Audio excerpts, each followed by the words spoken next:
A way to solve this challenge is the introduction of active safety systems. Systems that enable safe driving through the active support of the driver. And I would like to share 2 case studies of successful active safety systems with you. Next slide, please.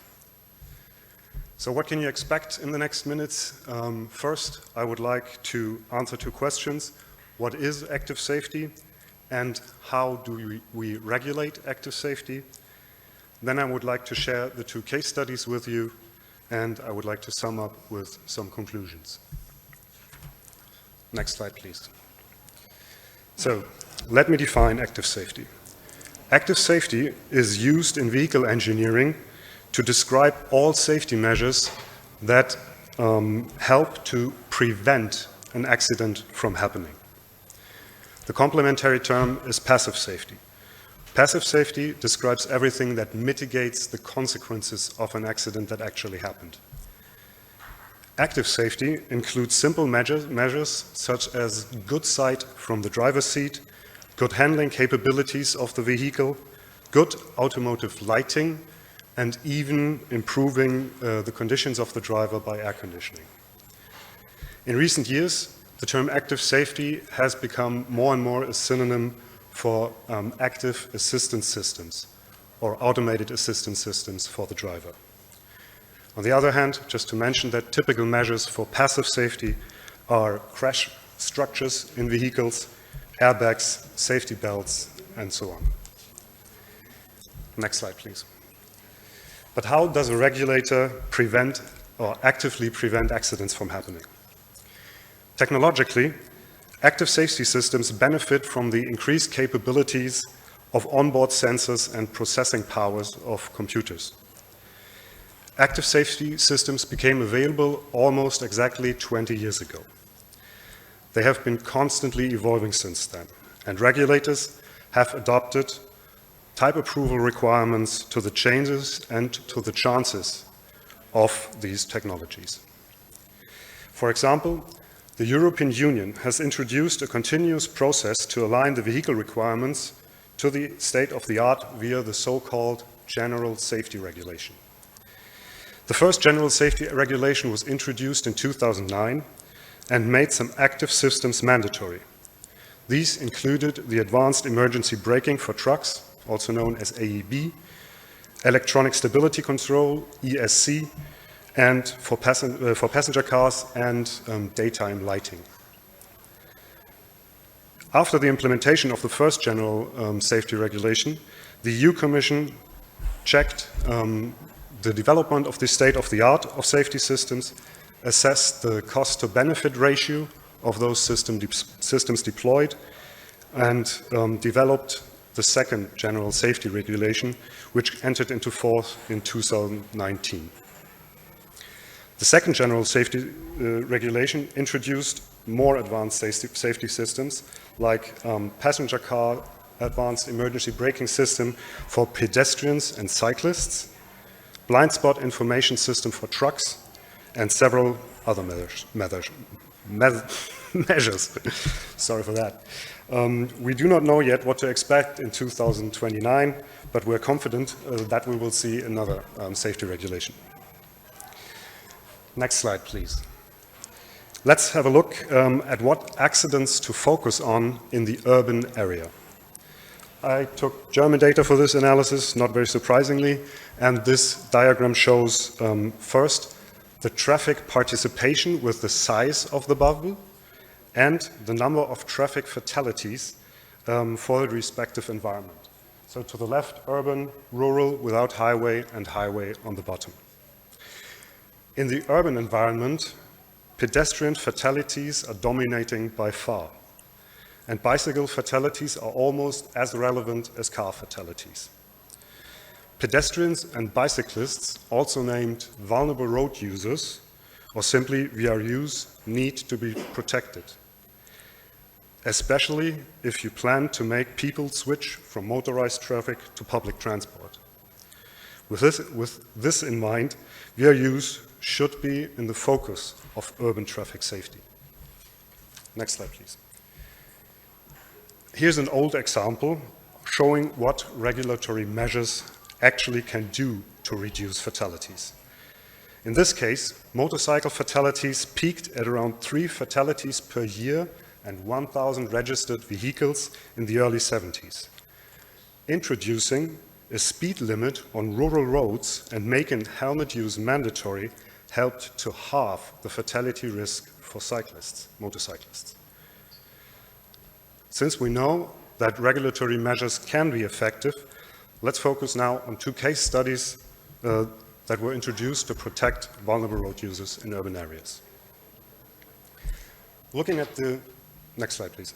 Looking at the VRU fatalities in urban areas, we found that accidents between right-turning trucks and bicycles typically have severe consequences for the bicyclists.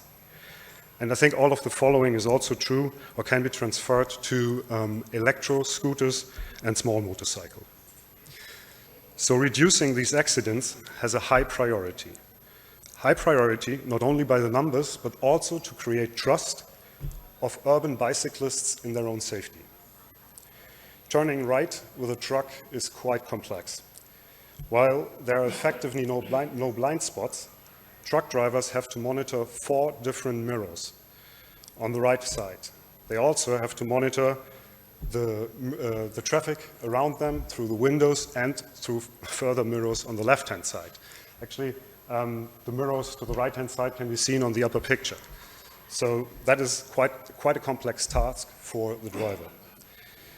Adding another mirror just for bicycles probably won't help the situation. But an assistance system that informs the driver about nearby bicyclists could help to prevent accidents of right-turning trucks. An assistance system encouraging the driver in the right situation to check again. And a loud warning can even alarm him in the case the situation becomes critical. So far for the idea. Next slide, please. Some quick facts about accidents between right-turning trucks and bicycles in Germany. There are approximately 40 fatalities per year. Exact numbers are hard to get because it's not a single category in our accident databases. But in-depth analysis of these accidents shows that they mostly occur in good conditions. Dry weather, good sight, no obstructions for the sight of the driver, daylight, and only a small number of these accidents happen after the truck stopped at a traffic light. In most cases, the truck does not brake prior to the accident, but in some it does. And in practically all cases, the bicycle is moving at the moment of the accident.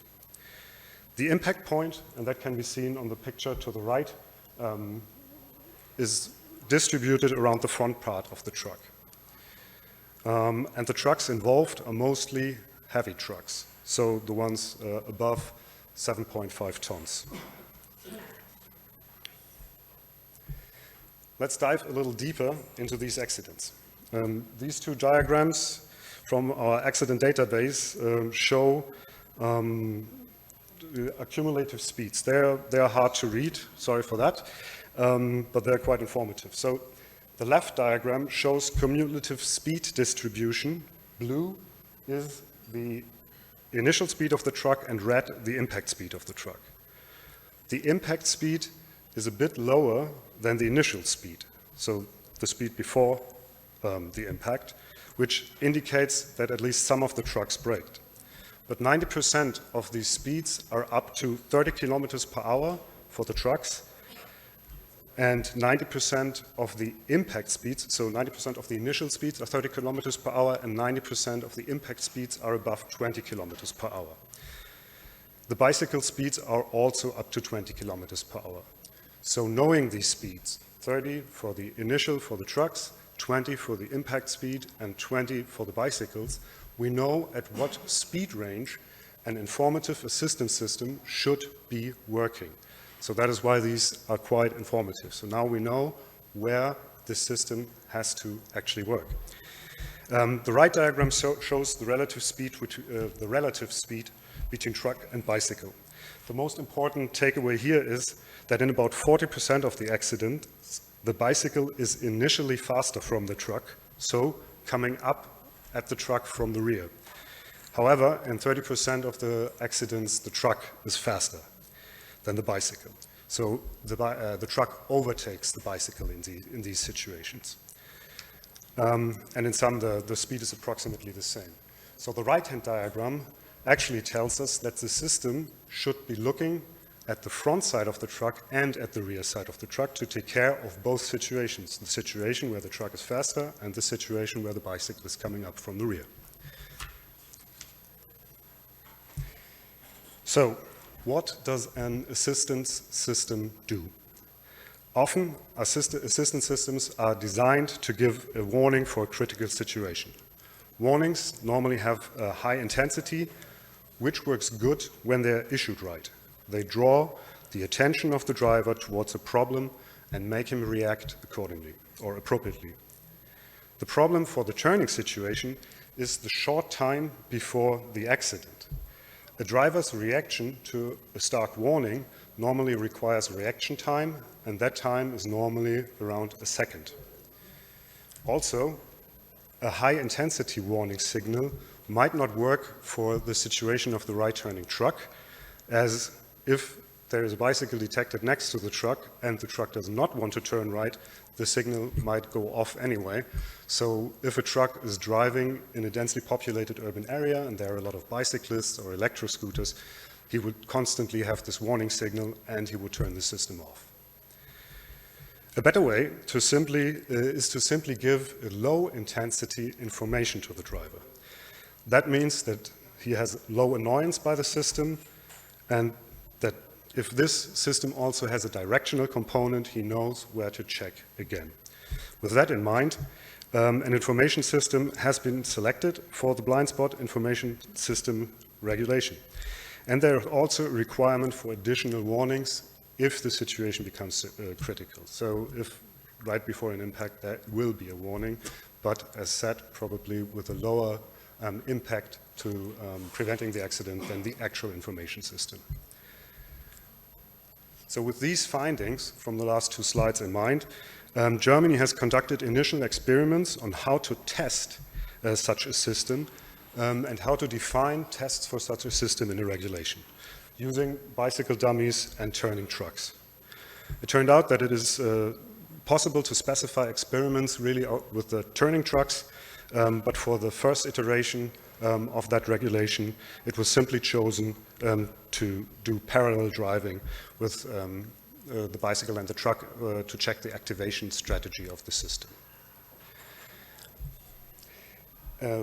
Germany and other nations have discussed this kind of research and our findings with the European Union and in technical working groups of the UNECE. And on the left-hand side, you can see the cover of the final result. That is UN Regulation 151. UN Regulation 151 was formally adopted in 2019 and entered into force at the end of that year. On the right-hand side, you can see an excerpt from the EU General Safety Regulation, the one from 2019. The name is Regulation number 2144/2019, which probably nobody ever keeps in mind, but everybody also knows this regulation as the GSR, General Safety Regulation.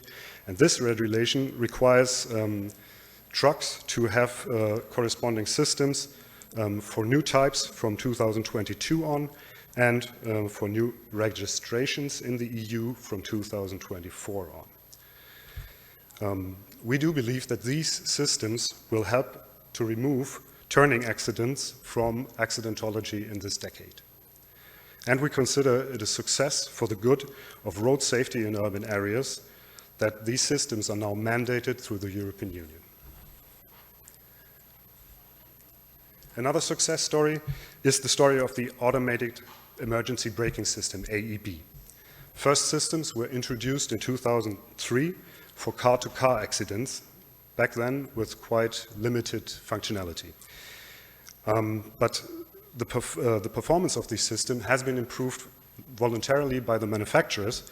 And actually, after a while, these systems were working so well that the Euro NCAP, or the European Car Assessment Program, which is a consumer protection organization, included AEB systems in their test program.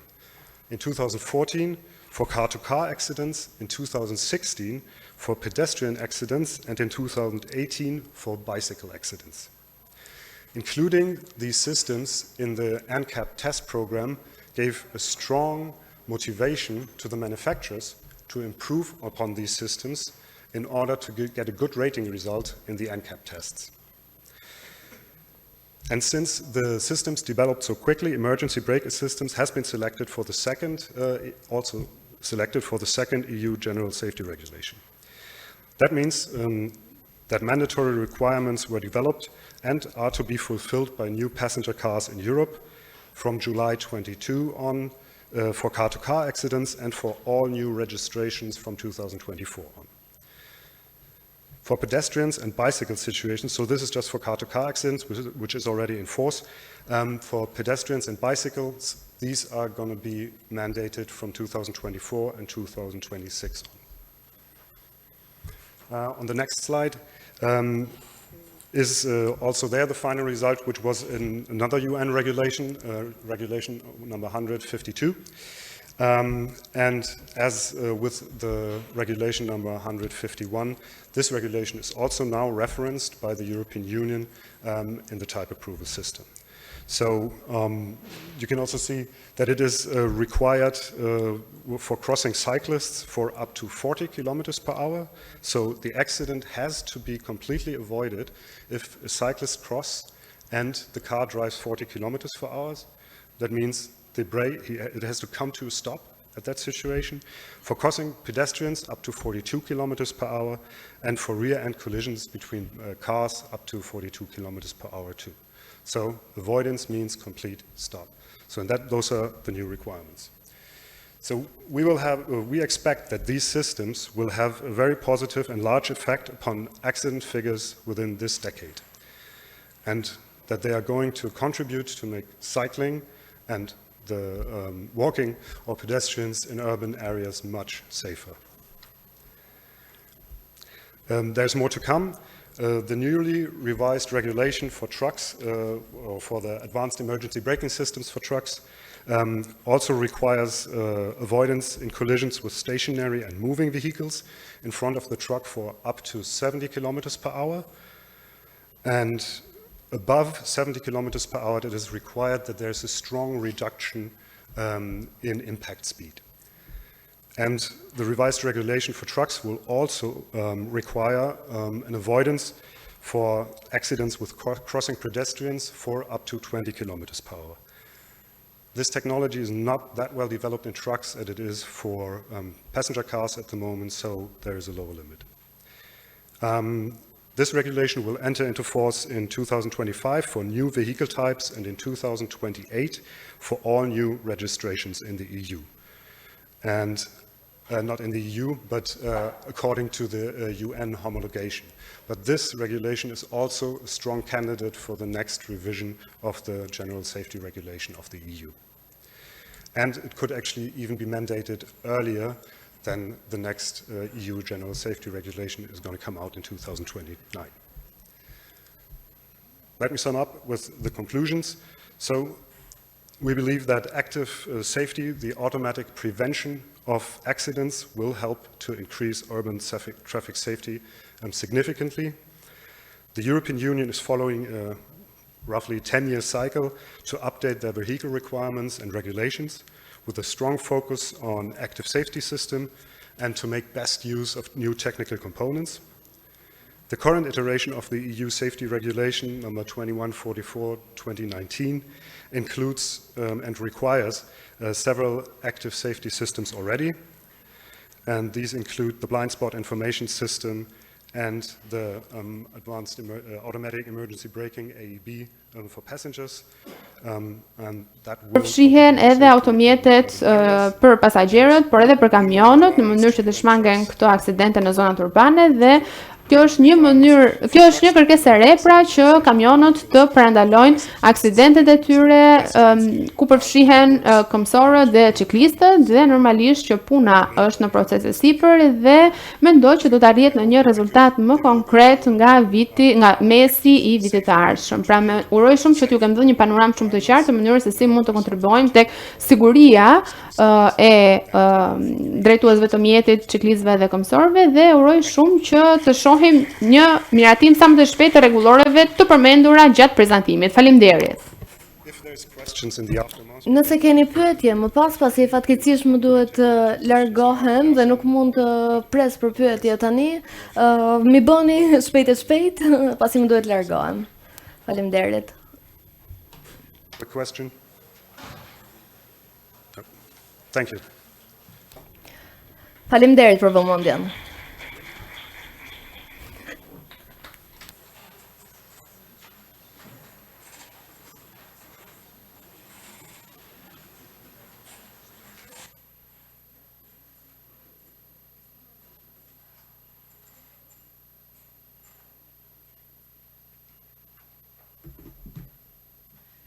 Mirë dita të gjithëve.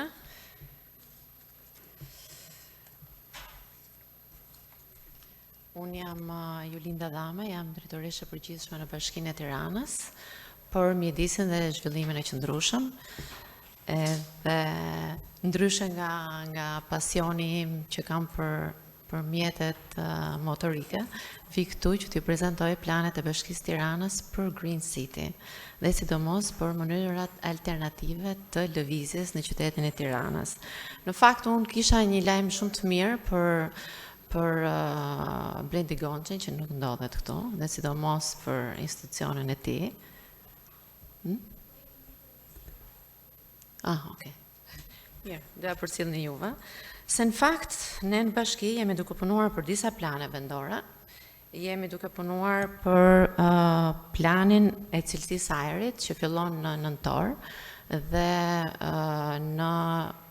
në shkurt do kemi planin e plot dhe do kalojmë në planin e veprimit. Ajo që do bëjmë ne me planin e cilësisë ajrit do vendosim 200 matëse në Tiranë për të parë ndotjen e ajrit në Tiranë, që normalisht vjen, siç e keni dëgjuar, vjen nga dy faktor, nga transporti dhe nga ndërtimi. Dhe do kemi 2 rregullore mbas këtij plani që do jetë e përcaktuar më vete për ndërtimin dhe mënyrën e ndërtimit dhe për të evituar ose për të ulur atë numrin e grimcave e grimcave të plurit në ajër, por gjithashtu dhe për transportin. Sepse, siç e dini, transporti është ndotësi në fakt më i madh. Makinat janë ndotësi më i madh, sidomos makinat e vjetra. Një për shembull propozim që ne kemi, që do të kemi, në vazhdim do jetë që kolaudimi i makinave të vjetra mos bëhet një herë në 2 vite, por të jetë vetëm për makinat e reja. Megjithatë, unë prandaj doja të Blendin këtu, që ta diskutonim, por me që s'kemi kohë dhe me që jemi vënë, do ta diskutojmë një herë tjetër, do bëjmë në 4 muaj do bëjmë takime dhe do ecim shumë përpara me këtë gjë. Por Bashkia e Tiranës ndërkohë është duke punuar për, siç e keni parë, jemi duke punuar për nxitjen e lëvizjes me mjete alternativa. Dhe korsitë e biçikletave janë shtuar në Tiranë, janë 56 kilometra në Tiranë dhe të vazhdojnë të shtohen. Jemi duke punuar me GIZ dhe me Qendrën Marrëdhënia për disa projekte dhe normalisht Simon do bëjë një projekt, do bëjë një prezantim të projektit që kemi me ta, për sa i përket përmirësimit të kursive të biçikletave, sidomos në përkryqëzime. Unë do ju them disa të reja ose disa risi që ndoshta nuk i dini dhe pa e u zgjatur, unë fakt këtu kam sjell disa charte që mund t'i shihni vetë. Nuk kam dashur që të bëj politikën e madhe të Bashkisë Tiranës, po të jemi më konkret dhe sidomos domethënë të tregoj faktikisht çfarë kemi bërë dhe çfarë do bëjmë konkretisht. Po të shihni, shpërndarja e lëvizjes në Tiranë është me makina është pjesa më e madhe që është gati 37%, 37.5%, pastaj me autobus që është 27.2% dhe me bicikletë që është shumë pak, 5.5%, por ecja zë pjesën më të madhe, që është 27 pjesën, domethënë pjesë më të madhe se bicikleta, 27.5%. Që ndodh? Kjo tregon që normalisht kemi shumë hapësira të vogla që ne gjatë ditës mund t'i bëjmë me ecje ose me bicikletë. Tirana është një qytet që ka kohë shumë bukur, që ka rrugë të mira, dhe pse jo, domethënë të lëvizet në këtë formë.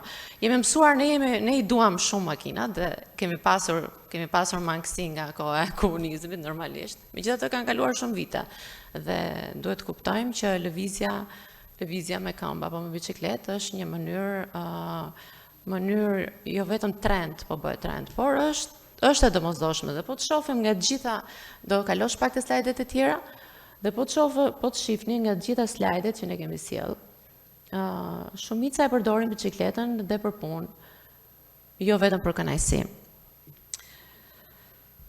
Okej, ne në Bashkinë e Tiranës jemi munduar gjithë kohën në fakt të punojmë për ndryshimin e mentalitetit. Dikur flitej nuk kemi mundësi, nuk kemi rrugë, sot ka ndryshuar, sot e shifni më shumë bicikleta, që do të thotë përshtatëm nevojën, kërkesën, me punët dhe me planet që nisëm në bashki për sa i përket rrugëve të bicikletave që normalisht ne jemi shumë krenar. Atëherë në qytetin e Tiranës do ju them që ka kursit që kalojnë, që më e vogla është 223 metra dhe më i gjata nga kursit është 2.5 kilometra. Kemi vënë 4 numërues, nuk e din nëse ju ka rastisur, është njëra është më e dukshme anë të rrugë Kavajës 21 dhjetori, që për ditë kalojnë 3970 ciklistë.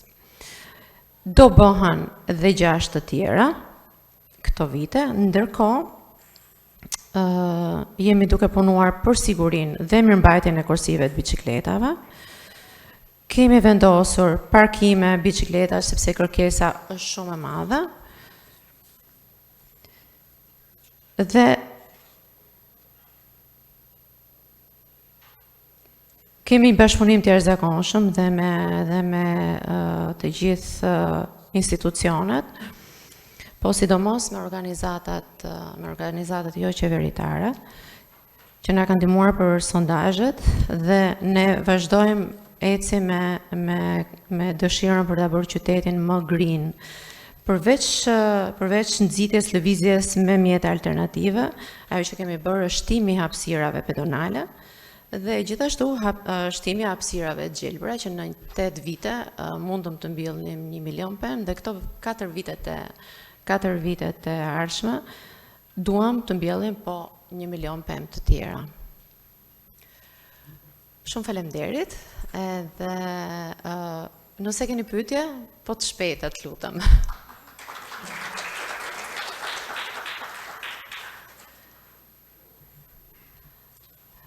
Nuk ka, kështu që po ja lë fjalën Simon, që të shpjegoj më qartë se çfarë po bëhet me një projekt konkret që ne kemi.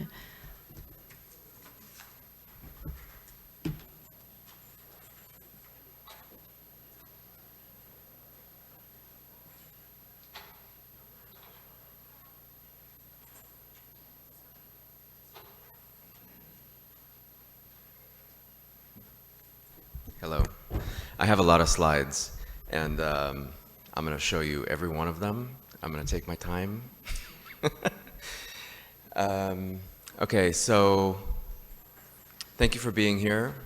I'm Simon Battisti. I'm the director of Chandra Mardaniye, which is a NGO based in Tirana, focused on childhood health.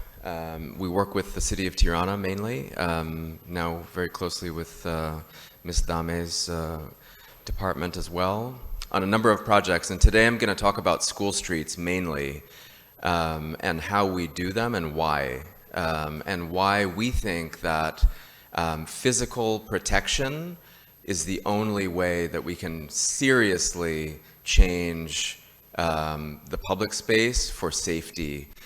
It's not about vehicle technologies in our perspective. It's about the street and how we work on that. So, of course, this is a great debate, and I'm very glad to be here at the automotive fair because this is where we need to be discussing these things. Next slide, please. And remember this. I show this slide a lot when I'm talking about this work abroad, but most of you probably know this. When I talk about how Tirana was pre-90s, of course I didn't personally experience it.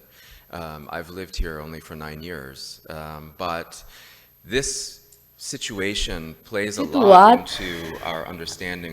Luan një rol të rëndësishëm në të kuptuarit e hapësirës publike në ditët e sotme, të shohim se çfarë e zë më shumë të hapësirën publike. Dua t'ju pyes pra se si e kujtoni kur keni qenë fëmijë, pasi unë punoj kryesisht me fëmijët. Si luanit, ku luanit më përpara? Çfarë kujtimesh keni nga kur keni qenë fëmijë? Mendojeni. Shumica e njerëzve luanin në rrugë, thonë se kur ishin në fëmijë dhe luanin jashtë shtëpisë, buzë rrugës. Kjo është një pamje e përditshme që e shohim shumë shpesh. Shumica e kalimtarëve ecin nëpër qytet dhe e kalojnë shumicën e rasteve në situata të tilla, të rrethuar nga makinat. Por është në rregull për ne si të rritur që ta përballojmë këtë gjë, ne ja marrim dorën kësaj, por për fëmijët është shumë e vështirë. Pra puna jonë fokusohet realisht në sjelljen e zhvillimit. Dhe që të sigurohemi se fëmijëve ju japim mjedisin fizik më të mirë të mundshëm që të mbështesim një fëmijëri sa më të mirë për ta. Arsyeja është sepse ne kemi shumë fëmijë të vegjël dhe truri i tyre zhvillohet pikërisht që në vegjëlli, pra që në moshën 3 vjeçare. Dhe vetëm në ditët e para të jetës së tyre ndodh 80% e zhvillimit të trurit të fëmijëve. Dhe këto janë ditët thelbësore për fëmijët, çdo ditë vlen.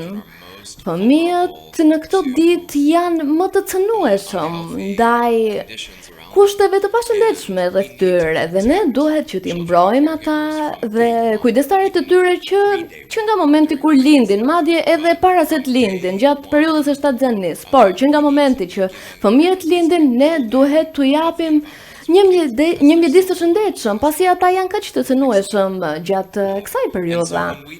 Dhe kur flasim për një fëmijëri të lullzuar, të shëndetshme, për rritjen e fëmijëve të shëndetshme, ne flasim për veprimtaritë që kërkojnë mbështetjen e kujdestarëve të tyre, praktikat e mira të ushqyerjes, tregimi i prallave për ta, këngët, ka shumë ndërveprim. Ka shumë mjedise me pak stres, të cilat fëmijët duhet t'i kenë në dispozicion dhe sigurisht sipas literaturës thuhet që ne duhet bëjmë këtë, por e vërteta është se një kujdestar i fëmijëve pyet veten si mund ta bëjmë këtë gjë, si mund t'i ofroj fëmijës tim një mjedis të shëndetshëm kur qyteti im duket kështu. Unë e di se kam gatishmërinë për ta bërë këtë gjë, të gjithë më thonë ta bëj këtë gjë, por unë nuk mundam, sepse mjedisi që ka krijuar, që është i krijuar për fëmijët nuk ma mundson këtë gjë dhe ne, si planifikues urban, kemi një rol shumë të rëndësishëm në formësimin e lëvizshmërisë, veçanërisht sa i takon të ecurit ose ciklizmet, sepse ne duhet të vëmë në dispozicion kënde lojrash për fëmijët dhe hapësira për ta për të lozur, siç kemi bërë në vitet përpara 90-s, në vitet 60, 70, ku makinat luanin një rol shumë më të vogël në mjedis. Ne kemi bërë një anketim në vitin 2018 në Tiranë dhe kemi pyetur prindërit e 400 parashkollarëve dhe kemi pyetur se ku luanin ata. Ja, shikoni rezultatet. 62% e tyre. Ne kemi pyetur ata se cilat janë zonat për fëmijët që të luajnë afër shtëpive të tyre dhe 62% e tyre u përgjigjen që ata luanin në rrugë. në rrugën përpara shtëpisë. Por kjo është e rrezikshme. Por ne I pyetëm, ku parapëlqeni që ta çoni fëmijën tuaj për të luajtur? Në këtë moment, loja në rrugë zë vetëm 5%. Edhe pse bëjnë këtë gjë, edhe pse konsiderohet një hapësirë e përshtatshme për lojë, të gjithë do të preferonin që fëmijët e tyre të luanin në një park. Dhe problemi me këtë gjë është që nuk është se të gjithë kanë mundësinë që të arrijnë në një park dhe të luajnë. Qyteti I Tiranës ka të ndërtuara rreth 80 parqe lojrash në përlagje. Ka shumë parqe lojrash, por nuk mjaftojnë. Sepse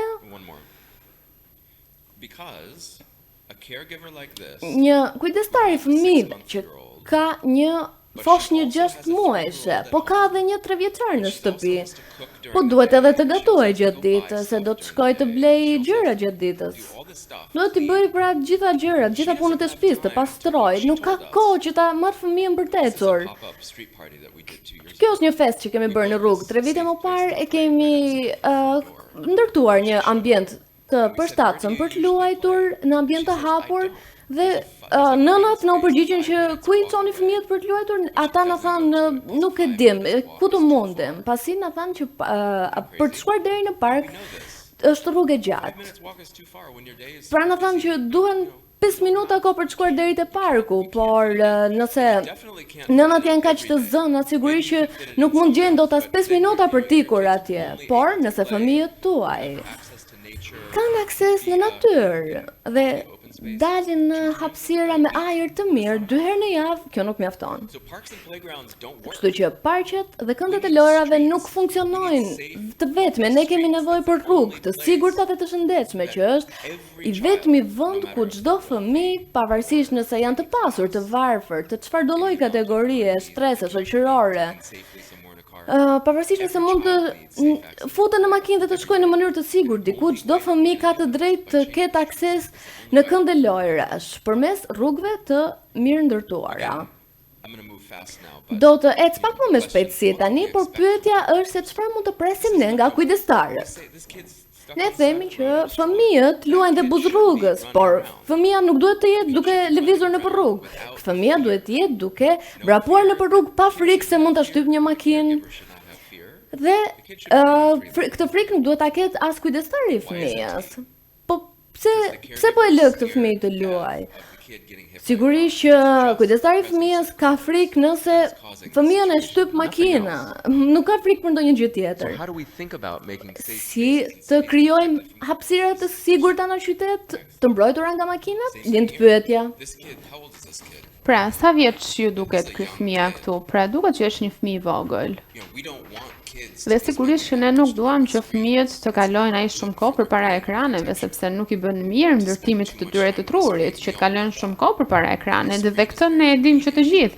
Por ekrani është I volitshëm, le të themi, sepse faktikisht fëmijët nuk kanë çfarë të bëjnë tjetër, sepse rruga është shumë e rrezikshme dhe normalisht që detyrohemi të japim përpara një ekran. Dhe shumë njerëz e shohin këtë dhe thonë që ky është prindërim I keq. Prindërit nuk duhet ta bëjnë këtë. Fillojnë paragjykimet, talljet, prindërit nuk duhet ta bëjnë këtë. Pse japin ekran në një moshë kaq të vogël? Por në fakt nuk është faji I kujdestarit.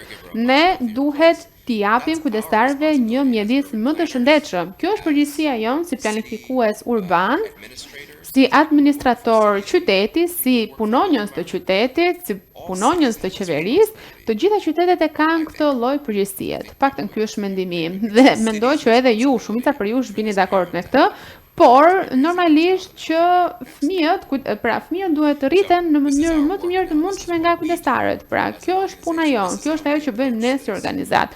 Në këtë mënyrë I qasemi. Ne mendojmë që është një mënyrë shumë e mirë që të fillojmë të mendojmë për hapësira më të mira publike duke fokusuar te shkollat.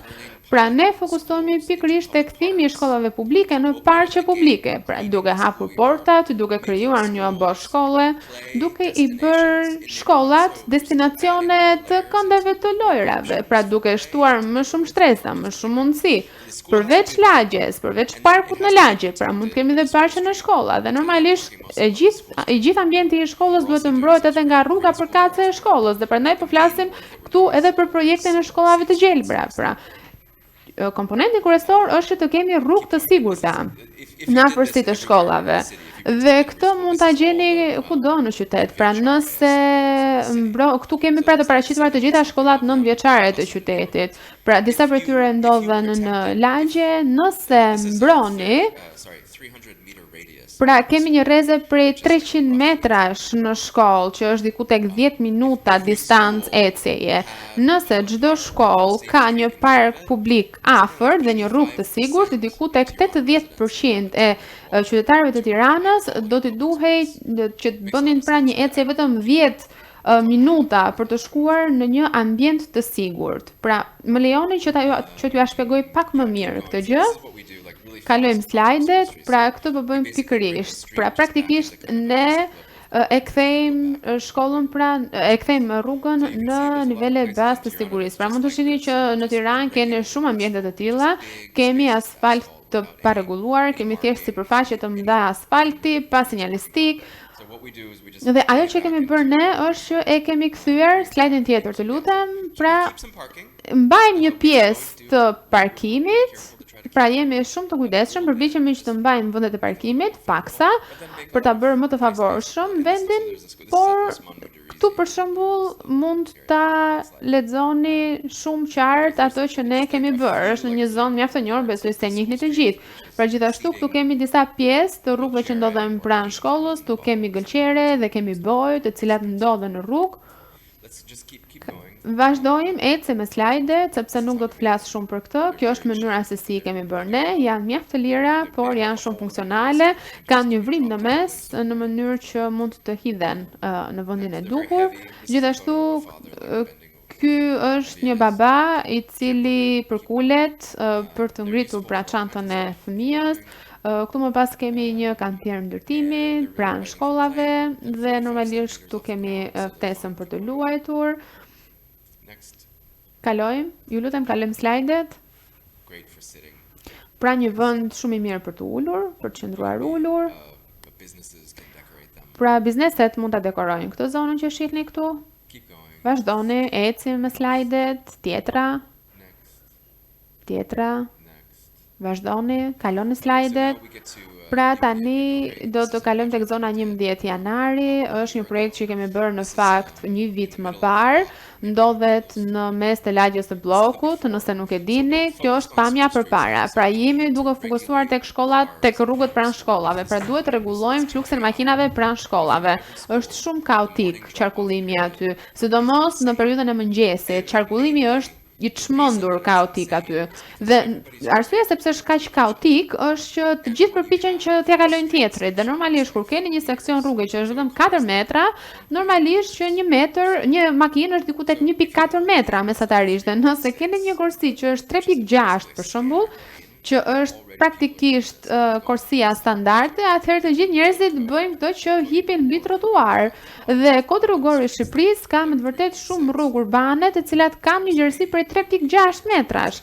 Ndoshta mund të jetë edhe pak më e madhe në disa zona të caktuara, po është ideja që njerëzit përpiqen që t'ia kalojnë njëri tjetrit, të parakalojnë njëri tjetrin, dhe normalisht që kemi edhe motomjetet, të cilët kalojnë aty në mes, kemi bicikleta, kemi skutera, është kaos i vërtet. Ajo që duhet të bëjmë ne është që të reduktojmë atë gjerësinë e korsisë. Pra duhet të reduktojmë mundësinë për parakalime dhe kjo gjë do ta qetësonte shumë situatën, sepse ka të bëjë vetëm me gjerësinë e korsisë. Pra nuk është se nevojitet ndonjë teknologji e re, shumë moderne, ka të bëjë vetëm me gjerësinë e korsisë. Redukton në mënyrë të ndjeshme kaosin, vetëm duke reduktuar gjerësinë.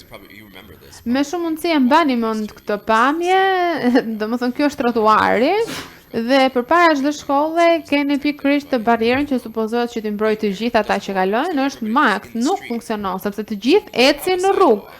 Pra në fakt ti ke një trotuar, disa do të thonë që kalon në trotuar, por në fakt aty nuk ke ku kalon në trotuar, sepse mund ta shihni që asnjë nuk qëndron në trotuar për një arsye shumë thjeshtë, sepse nuk funksionon, është krejtësisht i pavolitshëm.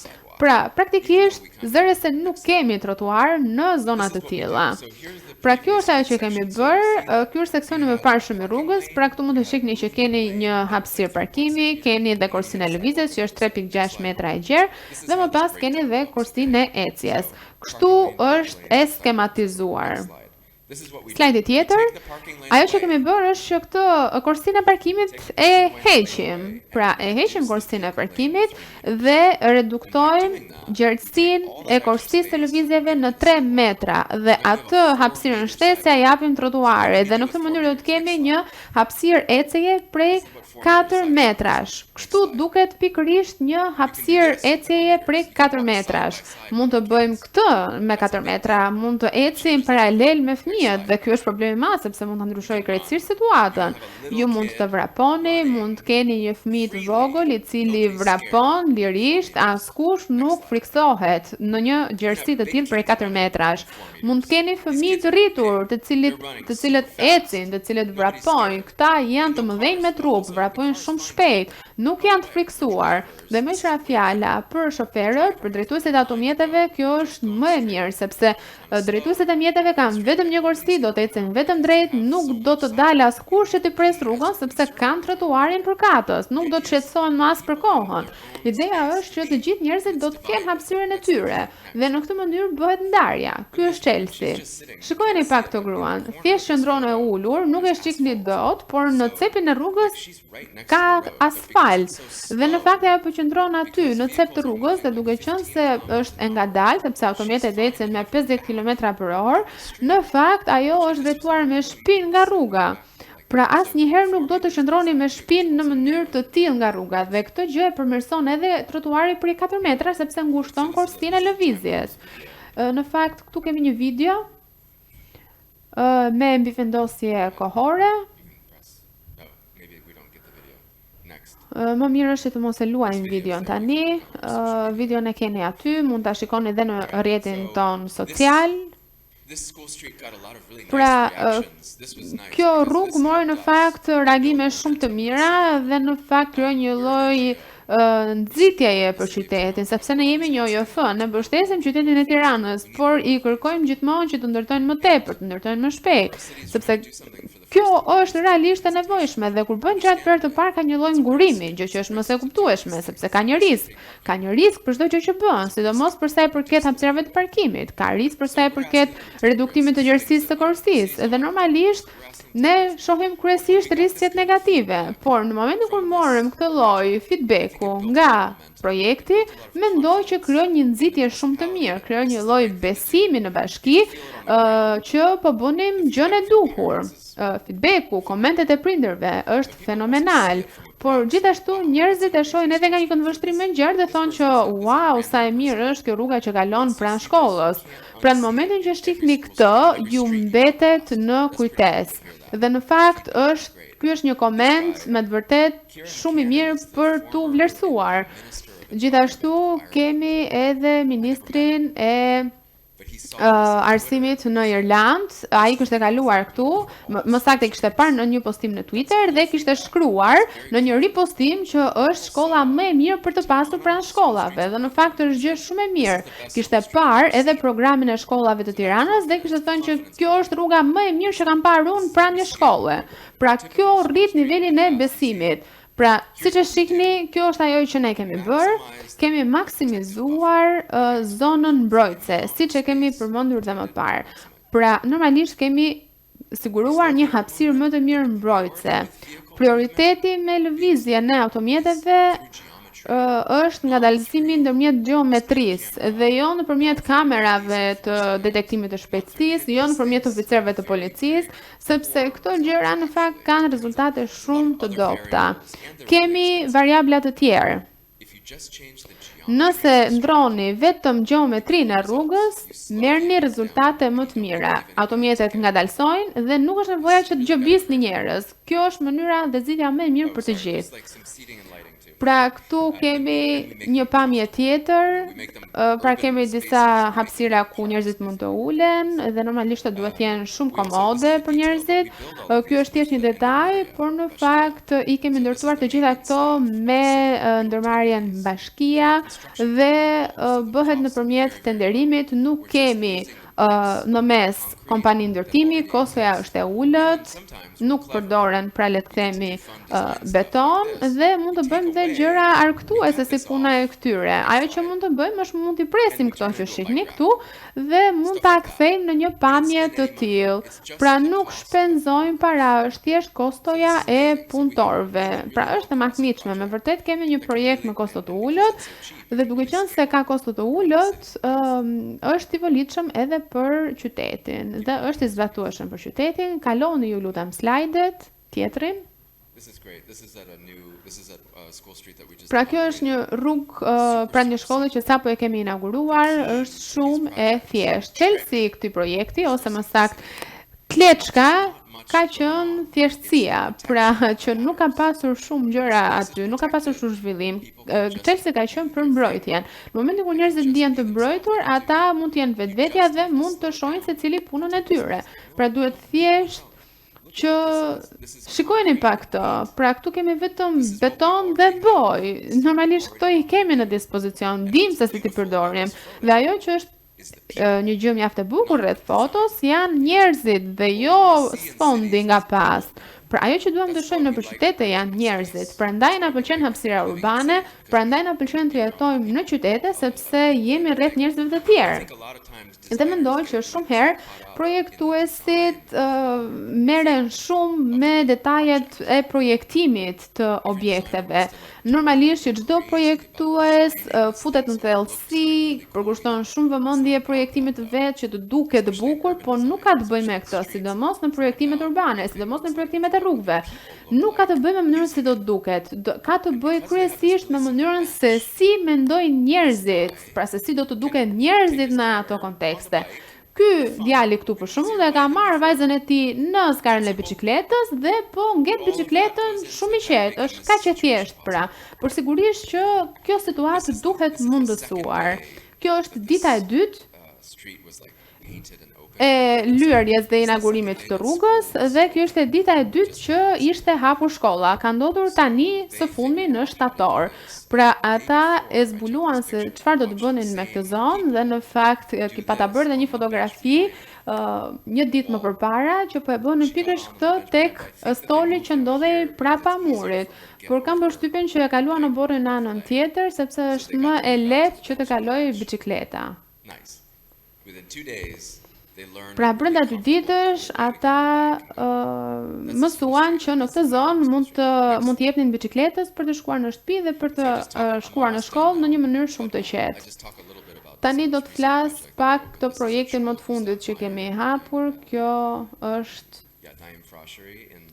shkolla Naim Frashëri që ndodhet pranë kontaktit pas zonës 21 dhjetori. Mendoj që të gjithë mund ta identifikoni zonën nga harta dhe është një fakt shumë interesant sepse në këtë blok kemi 4 shkolla, kemi 2 shkolla fillore, kemi një çerdhe dhe një shkollë nëntëvjeçare dhe ideja ishte që të trajtonim të gjithë bllokun dhe ne në fakt jemi marrë me rrugët në të gjithë anët e bllokut. Kjo është pamja, ky është kopshti, është hyrja përpara e kopshtit dhe trotuari është diku tek 25 cm i ngushtë. Pra dhe aty për më tepër ka dhe makina të parkuara. Dhe normalisht ne kemi gryer, bën të njëjtin proces që sapo përshkrova edhe në këtë zonë. Dhe shikoni pak tani pamjen, duket një pamje më e hapur, janë pikërisht fëmijët që presin që të marrin vëllan apo motrën e tyre më të vogël për të shkuar në shtëpi. Kemi një ndryshim kaq të menjëhershëm lidhur me mënyrën se si njerëzit e shpenzojnë kohën. Dhe kështu duket tani. Kemi mbjell pemë. Këtu nuk kemi pra barriera, është thjesht një zonë e lirë dhe kemi dhe pak hapësira ndërmjet tyre, kemi vendosur disa shtylla të vogla në mënyrë që njerëzit të kalojnë nëpër to. Nuk është se ne e kemi zgjeruar trotuarin dhe pastaj jemi ulur poshtë, pra kemi bërë gërryerjen e të gjithë sipërfaqes në mënyrë që të nivelohej.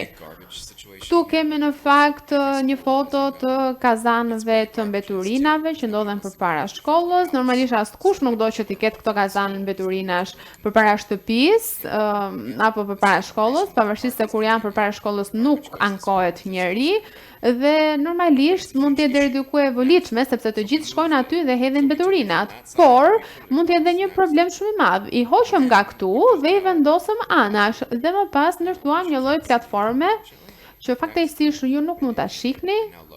Dhe tani shikoni pak këtë fotografin këtu. E keni plot me njerëz. Pra kështu ishte, duke si bunker me kosha mbeturina që ndodheshin aty pranë dhe tani jemi në pamjen këtu dhe para shkolla fillore pra mund ta përdor le të themi si një lloj hyrjeje ku të gjithë kanë një portë nëpërmjet të cilës hyjnë dhe në fakt tu mund të hapet edhe një portë tjetër për të ndarë kategoritë e fëmijëve që hyjnë dhe dalin. Fatkeqësisht këtë gjë nuk mund ta shihni këtu për shkak të karrikeve. Slajdi tjetër, po, pema është e njëjtë, këtë mund ta dalloni, kaloni slajdet ju lutem, të gjitha këto fotografi janë të mrekullueshme me qira fjala. Ky është slajdi i fundit që është shumë i rëndësishëm dhe pastaj do ta përmbyll. Çelësi që po flisja është që duhet thjesht ti përmbani, ti kufizoni makinat. Pra, në momentin kur një drejtues makine nuk sheh mundësi për të përshpejtuar diçka, pra ne e dim këtë si vetë drejtues që jemi. I gjithë mentaliteti si drejtues makinash është që të kurseni kohë, pra të përshpejtoni, të esni më shpejt, të gjeni rrugën ku ju të kaloni. Pra, ka të bërë kryesisht me prakticitetin dhe zakonisht si drejtues automjetesh ne përpiqemi që të reduktojmë kohën e ngarjes së makinës. Pra, nëse ka ndonjë mundësi që ju shihni për të përshpejtuar, padyshim që e shfrytëzoni. Por ajo që duhet të bëjmë përpara shkollave dhe unë do të thoja që duhet bërë edhe në rrugë të tjera rezidenciale të qytetit është të reduktohet mundësia për të lënë hapësira për të përshpejtuar dhe në një farë mënyre njerëzit do të ngecin le të themi në një labirint prej automjetesh që nuk mund të ecin më shpejt se 20 km/h. Pra duhet të reduktojmë zgjidhjet e tyre duke qenë krijues nëpërmjet gjërave të tilla, sepse në momentin kur drejtuesit bëhen krijues, bëhen kreativ, atëherë fëmijët goditen nga makinat, sepse nuk mendojnë për fëmijët, mendojnë vetëm që të shkojnë aty ku duan të shkojnë dhe kaq. Dhe normalisht aty mund të ketë dhe një fëmijë, ndërkohë që ata përpiqen të shkojnë aty ku duan. Pra, kreativiteti i drejtuesit të makinës ndoshta është gjëja më e dëmshme për mirëqenien e fëmijëve. Dhe nëse do të përmirësojmë mirëqenien e fëmijëve, duhet të reduktojmë kreativitetin e drejtuesve të automjeteve. Kaq e thjesht. Dhe ju këtë gjë e bëni duke vendosur objekte të dëmshme në rrugën ku do të kalojnë makinat dhe këtë e bëni me investime. Kështu duket nga lart, është shumë mirë që ti pikturojmë këto hapësira pasi i bëni fëmijët të ndihen si në shtëpi, si në një vend ku mund të lodhin së bashku dhe të ndihen mirë. Pra siguria është shumë e rëndësishme, të kemi një park të vogël pranë shtëpisë, një vend të bukur që fëmijëve ju pëlqen shumë. Këtu kemi përfshirë dhe oborret e shkollave në këtë projekt. Këtu mund të shikoni një pamje nga sipër dhe ideja pas kësaj është që shkolla tashmë po operon edhe si park publik dhe porta lihet e hapur edhe pas mësimit, fëmijët mund të shkojnë të luajnë sporte, të argëtohen dhe puna jonë është të shtrirë pra nga oborri i shkollës e në rrugë e nga rruga në oborrin e shkollës. Dhe e gjithë puna jonë është në një farë sensi grafike për të shpjeguar për publikun në një mënyrë të thjeshtë që rruga dhe oborri i shkollës janë në vazhdimsi sa i takon sigurisë.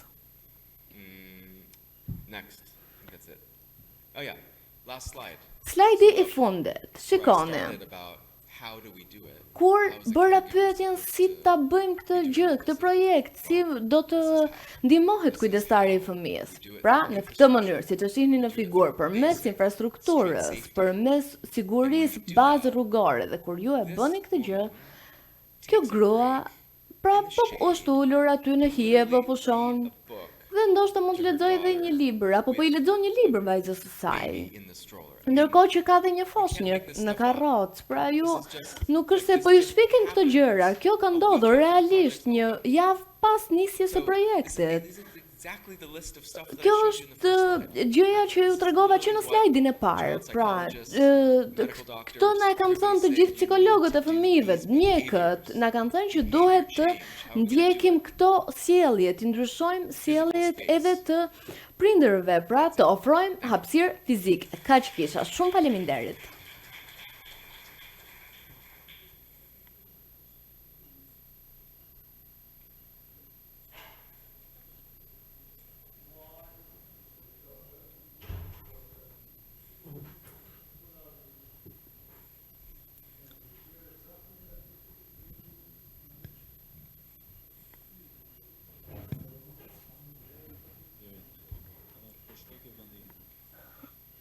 I'm going to my place.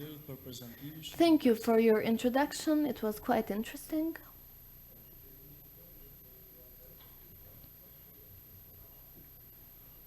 So the gentleman said thank you for the introduction. It was quite interesting. Shumë interesant nga këndvështrimi juaj për zhvillimin e qytetit në ruajtjen dhe përmirësimin e cilësisë së jetës. Mendoj që në këto çaste në stadin ku jemi, qyteti ka nevojë për optimizim. Pyetja e parë që lind është makinat ku do të shkojnë. Problemi numër 1 i qytetit Tiranës është parkingu.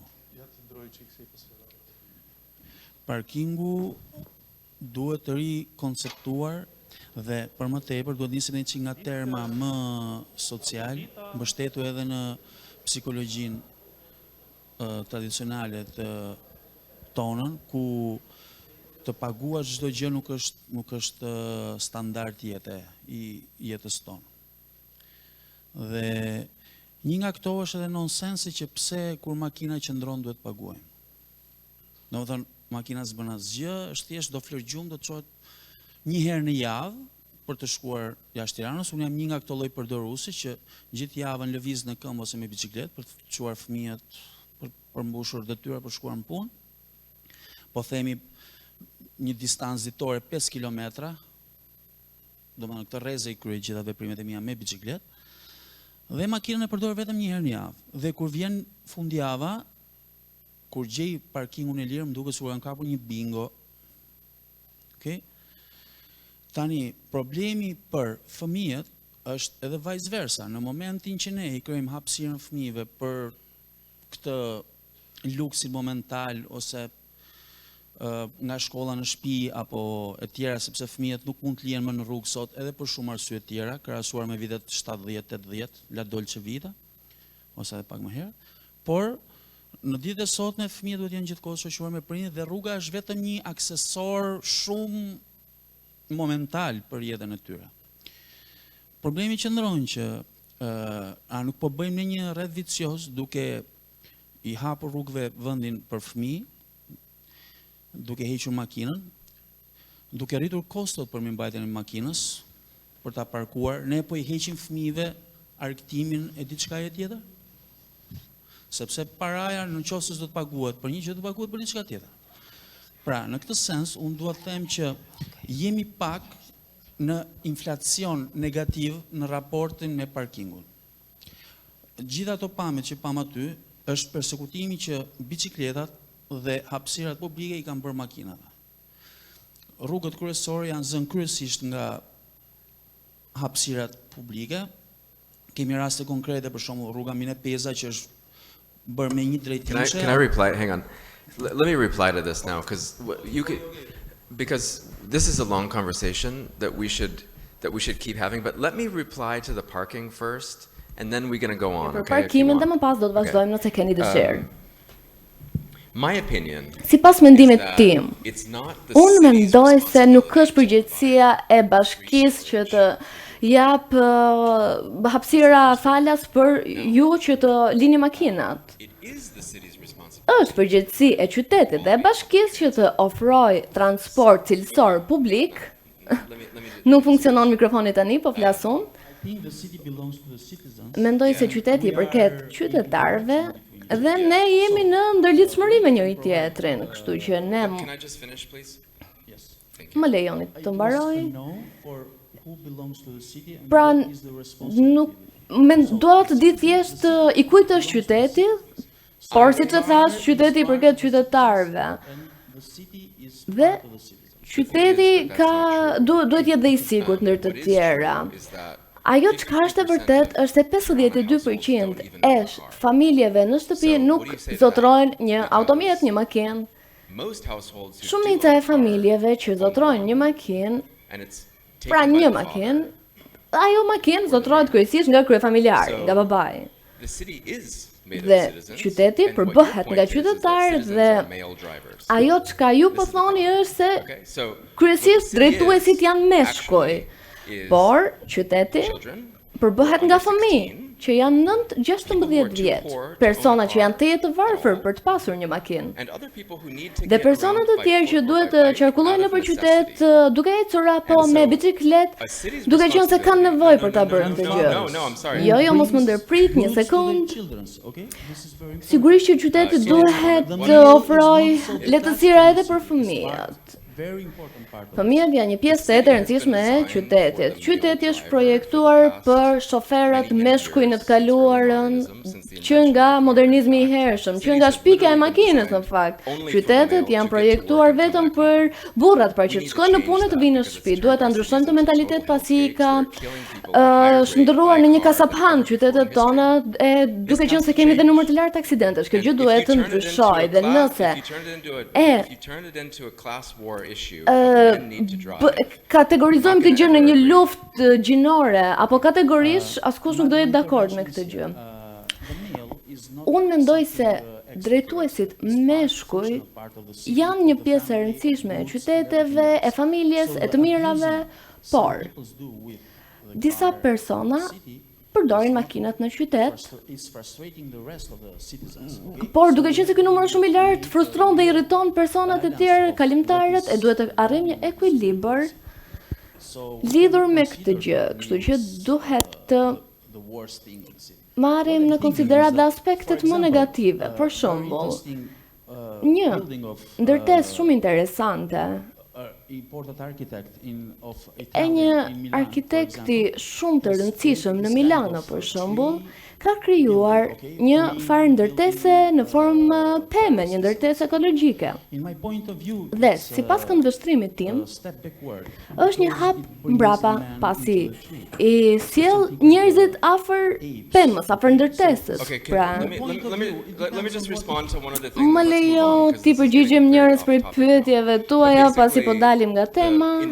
Pra praktikisht, sipas mendimit tim, çështja më e rëndësishme është se si të ofrojmë parkim. We're not going to get rid of the car. Ne nuk do të heqim qafe makinat plotësisht, sigurisht, por We need to supply duhet të some kind of ofrojmë provision. What my edhe point të is vëmë në that I dispozicion don't një think farë it's the city. dispozite I don't për think këtë it's gjë, the city mendoj se administration's nuk responsibility. është përgjegjësi e administratës së bashkisë që të ofrojë parkime, është përgjegjësi e sektorit privat.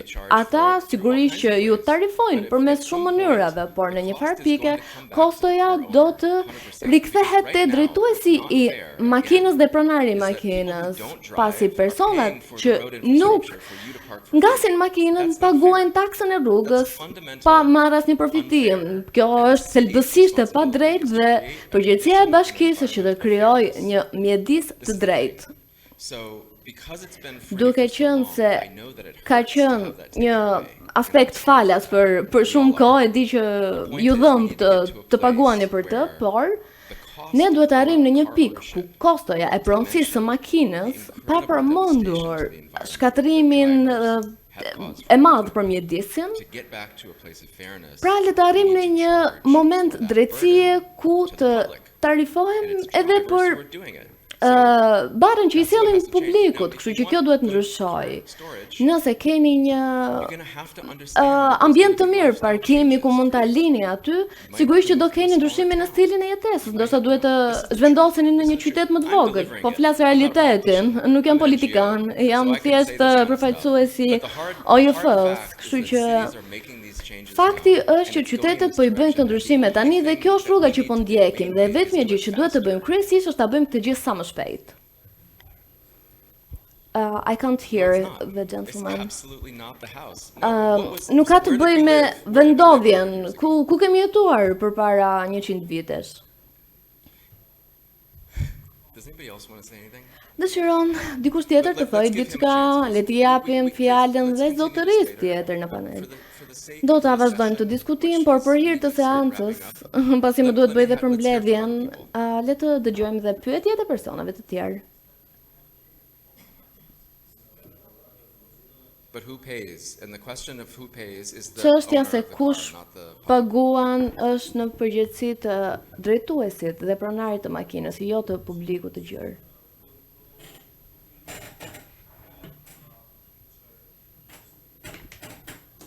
Thank you.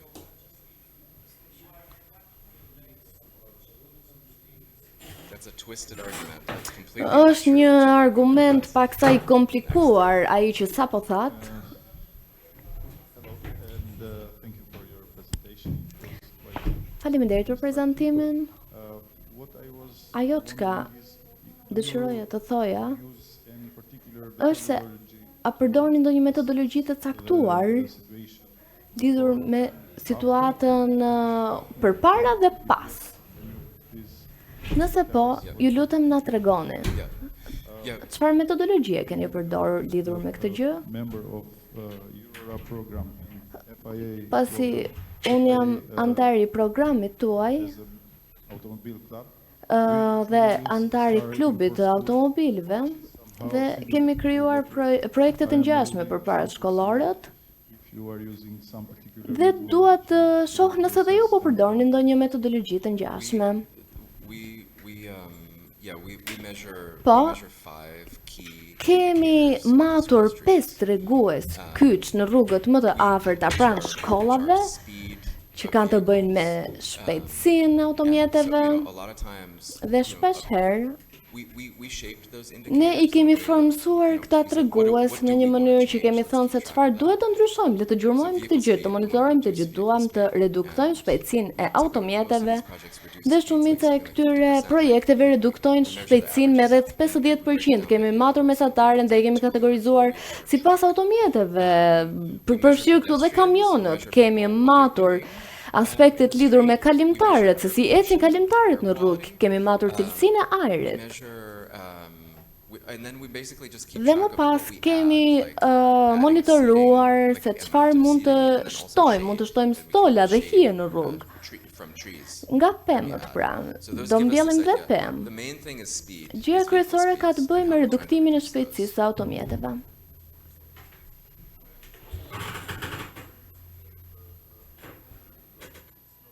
Sorry, yes, yeah,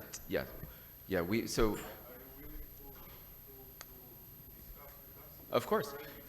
Of course. The methodology that we use is Metodologjia adapted që from, ndjekim është përshtatur GDCI, Global nga Design GDSI-a, Initiative, nisma for Kids për program, projektimin në nivel which works të with FIA qytetarëve a lot. Yeah, that's where we adapted it from. dhe nga kjo iniciativë kemi marrë atë. Projektit tuaj. Për t'ju artë ndim projektit tuaj, lidhe me këto siguri rrugore.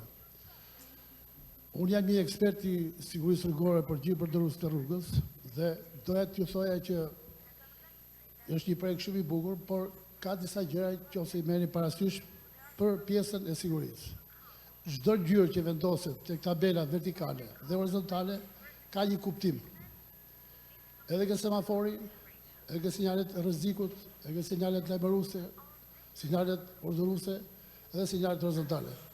Shikoj aty që vijat e bardha janë kthyer me vijat kuqe.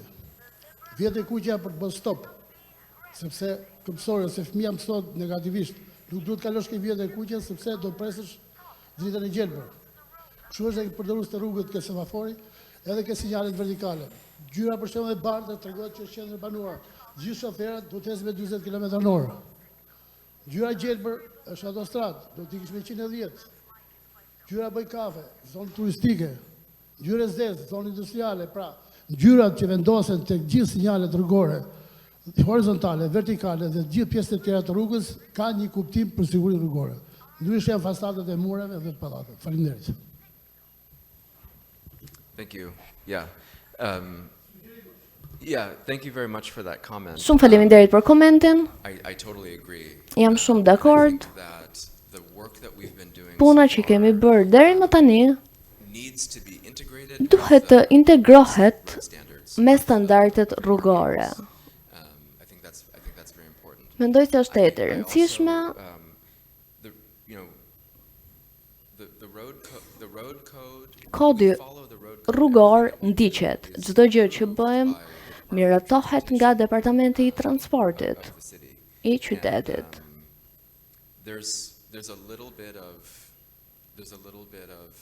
Ka pasur pak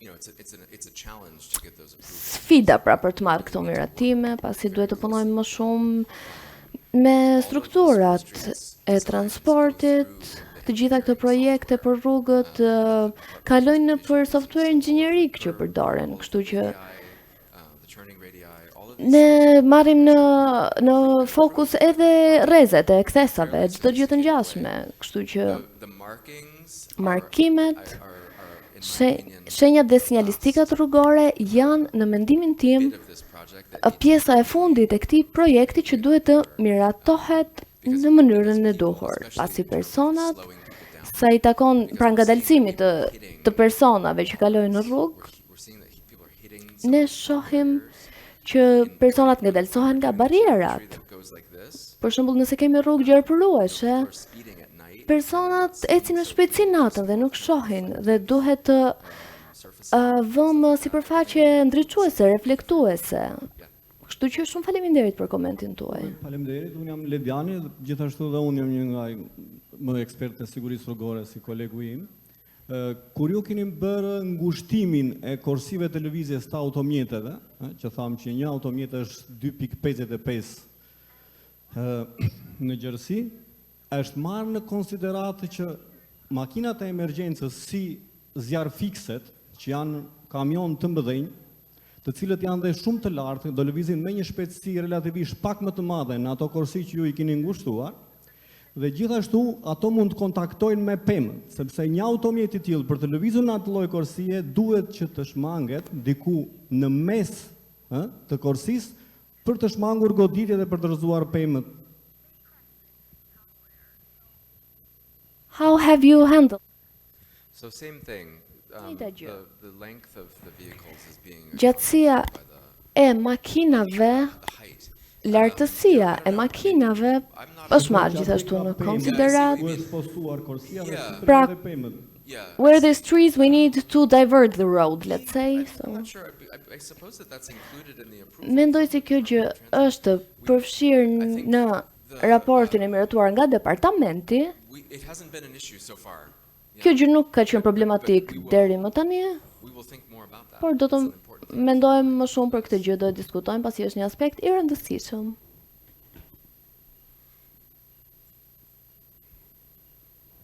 Any other comments or questions? Kemi komente apo pyetje të tjera? Okay. Thank you very Në much. rregull, shumë faleminderit.